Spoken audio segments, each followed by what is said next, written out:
Buenos días en esta entrega del cafecito del jueves. Liliana Rosario les saluda con muchísimo cariño, excusando a mi compañero Jaime Tomás, que está cumpliendo con labores propias de la organización del evento del Gran Tomás Celebrity, que se estará realizando en su última parada en el este durante este fin de semana. Así que también desde aquí le mandamos saludos, pero estoy en la mejor de las compañías, con un doctor que no solo es parte de la casa, sino que también como amigo y cercano nos viene a hablar con la misma cercanía sobre enfermedades respiratorias y pulmonares que están muy común, pero sobre todo la necesidad de hacer conciencia sobre una vacunación oportuna, los medicamentos o el procedimiento que debemos tener. A veces cuando tiene que ver con procesos gripales tendemos a decirnos, mira, esta pastillita me funcionó a mí, tómatela tú, y automedicarnos en esa práctica totalmente incorrecta. Y para eso tenemos a este queridísimo doctor nuestro. El doctor Benjamín se encuentra con nosotros y nos va a hablar acerca de la proliferación de estas enfermedades, pero sobre todo el cuidado que debemos tener al respecto. Buenos días. Buenos días, Eliana. Cuéntenos, ¿cómo están esas consultas por allá que asumimos han aumentado en estas últimas semanas con estos cambios drásticos también de temperatura? Sí, nosotros siempre, para esta época, otoño-invierno, hay un incremento de los problemas respiratorios agudos y de los problemas respiratorios crónicos que se agudizan con el cambio climático.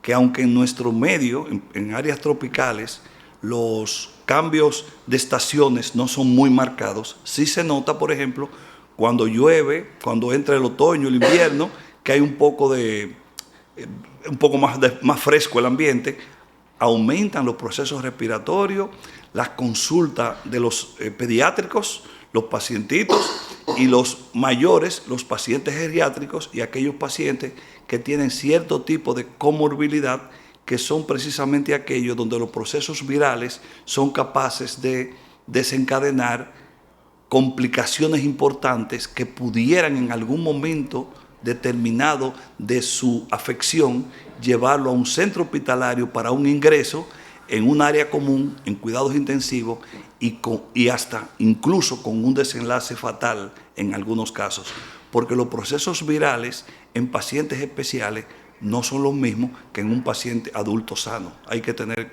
en cuenta eso. Y por eso hay que darle mucha importancia a los síntomas respiratorios.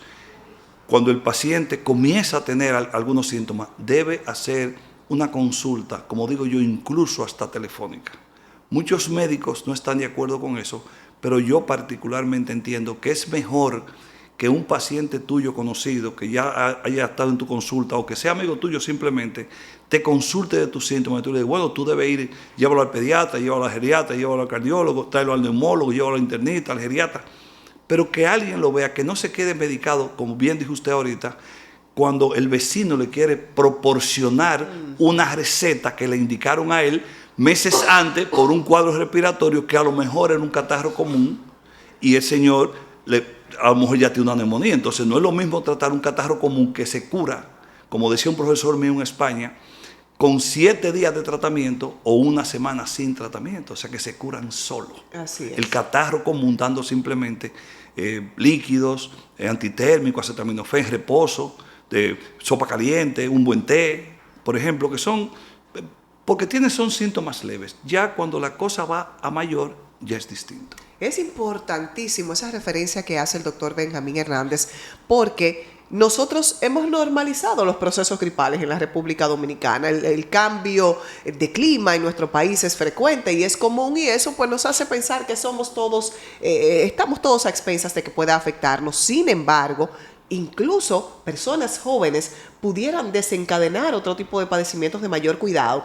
Ha sido el caso reciente, sobre todo porque escuchamos de manera mucho más activa la presencia de casos de influenza, de neumonía. ¿Cómo ha estado usted viendo eso en sus consultas? Sí, los casos de influenza, sobre todo la influenza A, porque la influenza tipo B, posiblemente, sin poderlo aseverar 100%, quizás es algo del pasado, porque muchos estudios han determinado hasta ahora que la B pudo haber desaparecido cuando llegó el COVID. Entonces, estamos viendo mucha influenza A. ¿Y qué es lo que pasa con esto? Que el año pasado y antepasado quizá había menos porque la mayor parte de la población mundial, sin escapar a la población dominicana, la del norte y la santiaguense, usábamos una mascarilla permanente para todo. Entonces, si tú usas mascarilla, la propagación de cualquier virus, en el caso anterior, estamos tratando de prevenir el COVID, Claro. pero junto con el COVID tú prevenías de forma indirecta las influencias A o B, porque tú estabas cubierto. Ahora la cobertura oronasal ya es mucho menos, porque el COVID realmente ha ido en disminución muy marcada en el mundo entero y en nuestro medio prácticamente ya. Fíjate que no hablamos de COVID hoy, hablamos de influenza. Sí, sí. Entonces, a medida en que nosotros nos despojamos de la mascarilla, entonces viene la posibilidad de desarrollar procesos virales de contaminación entre una población y otra, porque tú no estás cubierto. Entonces, hay que, si usted va a un centro hospitalario, y eso se lo digo yo a ustedes, y lo hago yo todavía, y trato de que todo el que está cerca de mi consultorio, de mi entorno, porque tengo secretarias, doctoras asistentes, pues se cuiden los que vienen y nos cuiden a nosotros. Entonces, ¿cuál es la forma de hacerlo? Si usted va a un banco que hay mucha gente, a un supermercado, oiga, se póngase la mascarilla, porque uno duró 2 años con mascarilla puesta. ¿Por qué de buenas a primera usted, en un lapso de tiempo de media hora, 1 hora, 45 minutos, usted no puede ponerse una mascarilla? Yo no digo que usted se lo ponga permanente. Si usted va al Play, por ejemplo, que es un área libre, o sea que no está cerrada, Exacto. usted puede posiblemente estar sin mascarilla. Ahora, si usted tiene un proceso respiratorio agudo y tiene la osadía de ir al Play, por decir un sitio ahora, a un estadio de pelota, por lo menos usted, aunque si es muy fanático y quiere ir al Play, póngase su mascarilla. Y la gente va a pensar desapercibidamente, mire, ese señor se está cuidando mucho. Y es sencillamente porque él sabe que está pasando por un proceso catarral y no quiere como contaminar al grupo que está ahí. Entonces, sí estamos viendo más influenza A. Pero fíjate que la sintomatología de ese tipo de patología viral es simple, normalmente. Es un paciente que tiene un poquito de dolor de garganta, rinorrea nasal, tos seca en un inicio, puede tener dolores articulares, mialgias, artralgias, desapetito total, no quiere comer porque la comida no le sabe a nada. Recordemos lo que teníamos con el COVID. Similitud con el COVID. Exactamente. Claro. Y tú no tenías olfato, que eran los primeros síntomas del COVID. Y la influenza es parecida. A veces te da diarrea, náusea, malestar general y fiebre. La fiebre de la influenza es mucho más alta que la fiebre del catarro común. Entonces, tú comparas esos síntomas que yo te dije del catarro común versus la influenza A o la H1N1, que es una patología más agresiva que la influenza A, van en escalada.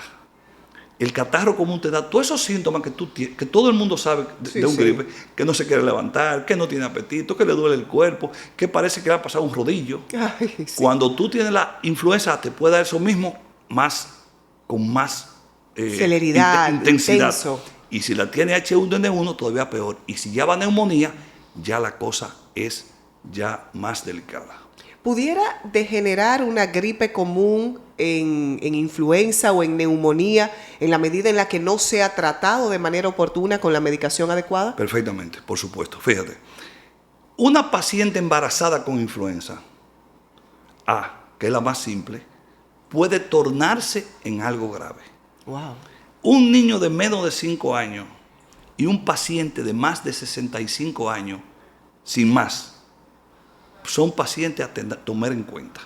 Pero aparte de eso, si tú estás en un rango de edad entre 5 años y 65 años y eres un paciente afectado de diabetes, hipertensión, problemas renales, anemia, tratamiento con inmunosupresores por una patología del tejido conectivo, de esos pacientes que usan medicación de alto costo, porque su patología es una patología de difícil tratamiento, de difícil manejo, aquellos pacientes operados del vaso, aquellos pacientes que tienen, por ejemplo, problemas del tejido sanguíneo, aquellos que tienen hemodiálisis, los operados, por ejemplo, de cirugía bariátrica, son pacientes que hay que tener cuidado porque son pacientes que quizás los nutrientes no son o sea, el paciente no se tiene una alimentación, pero la absorción de las vitaminas no es igual que en un paciente que no haya recibido ese tipo de cirugía. Entonces son pacientes que tienen que darle suplemento. Entonces en esos pacientes yo pudiera decir aquí, casi obligatorio el uso de la vacuna. ¿Por qué? Primero, porque es una vez al año. Es una vacuna que si usted va a la farmacia puede pagar 1,000 y pico de pesos, eso son 2 cervezas, eso no es dinero. Incluso Salud Pública tiene en los centros de vacunaciones, tanto público como privado, vacunas para esos tipos de pacientes que mencioné anteriormente. Y si aún así usted es un paciente que tiene 40 años, que quizás no entra en el grupo de pacientes que se puede vacunar de forma gratuita, o que el ministerio, el gabinete de salud y el gobierno central lo provee para tratar de ayudar a esa situación epidemiológica, para evitar mayores contagios y que aparezca una epidemia muy fuerte, que son cosas que pueden pasar. Claro, claro. Si ese paciente usted lo manda y dice, paciente de 40 años que tiene la glicemia un poquito elevada, entonces el que está en ese centro tiene la obligación de vacunarlo con la vacuna sin costo alguno.